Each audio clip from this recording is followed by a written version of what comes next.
70 na kati ya kiasi hicho deni la nje lilikuwa ni shilingi trilioni 72.94 na deni la shilingi trilioni 30.76 na tathmini ya uhimilivu wa deni uliofanyika kwa mwaka 2024 ulionyesha kuwa deni letu bado ni himilivu ikiwa ni kipindi cha muda mfupi, muda wa kati pamoja na muda mrefu.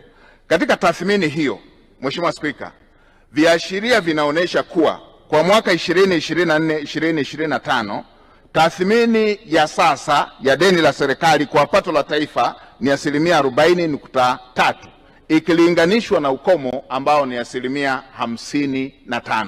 Hatupaswi kuwa na hofu kabisa kuhusu jambo hili. Na kwa upande wa thamani ya sasa ya deni la nje kwa pato la taifa ni 23.6 ikilinganishwa na ukomo wa 40 ambayo ni standard ya kimataifa.